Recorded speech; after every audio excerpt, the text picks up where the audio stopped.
Right, a little bit of progress yesterday. It's a bit cooler now in the garage, so I can come in and do a bit. It's been so hot, I just can't get in here. It's like a sauna with these doors on. I mean, I'm really grateful, obviously, for the garage space, but it's just too hot. But anyway, moving on. So yesterday, I was talking about kind of getting a few bits back together and perhaps talking about getting the car out for a drive. I started thinking, like, I'm taking too many things off, try to do too many things at once, maybe. So I thought, let's put things back together. So I put the rest of the choke lever back together yesterday.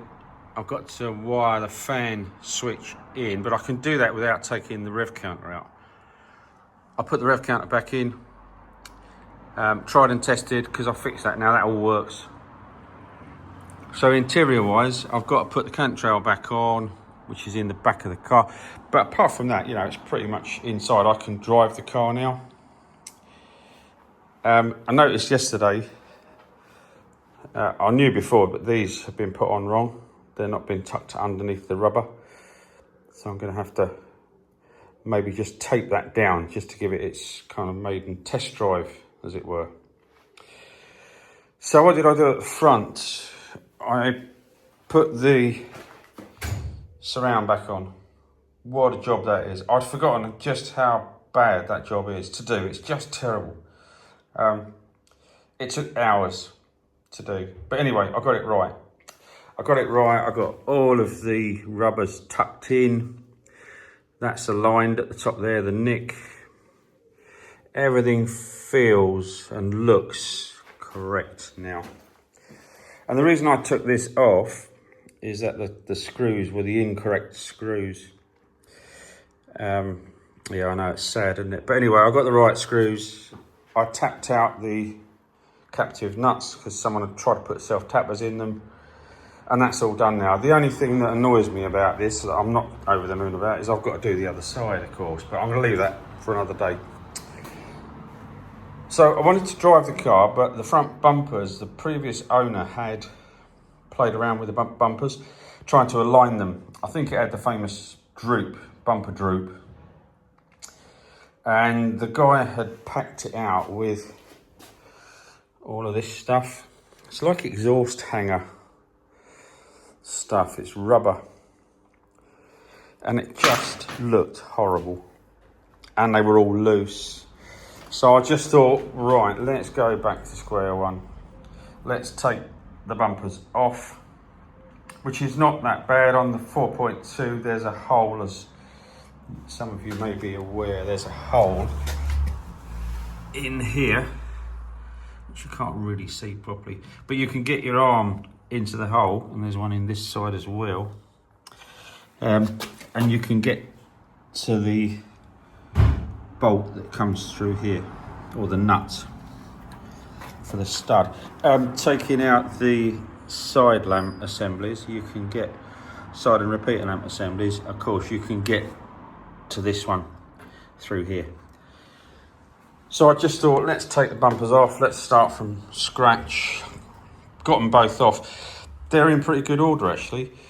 What I noticed as well, which I'm really quite happy about, is inside the bonnet, inside those sections, because this car was restored a long time ago, there's lots of wax oil. There's wax oil over everything.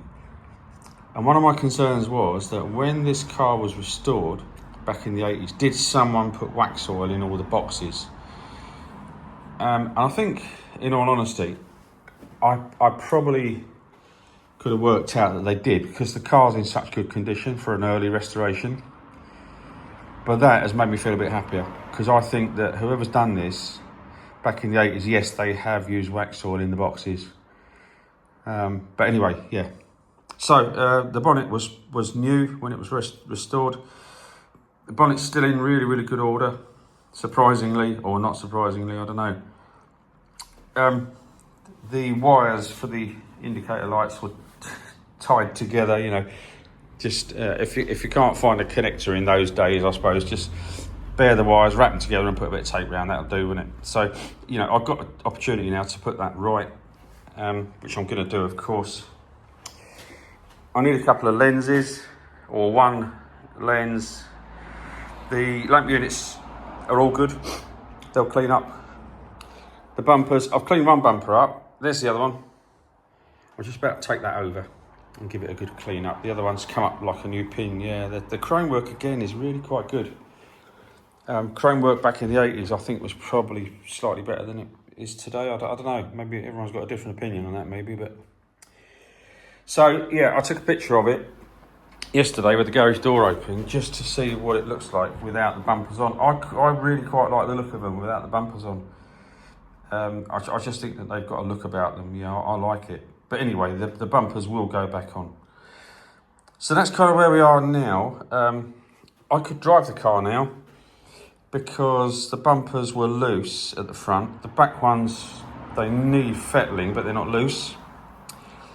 So yeah, the front ones were really loose. I didn't really want to drive the car with the bumpers loose because, yeah, knowing my luck, one would fall off and I'd run it over, you know. But so yeah, I can drive the car now. Actually, thinking about it, it's actually ready for the road. I'd have a little fettle around with the bumpers. Sod's law. All this nice weather we've been having, it's actually starting to spit at the moment where I am. And the forecast is rain for the next few days. So I probably won't take it out for a few days, but that's the latest really. More to come.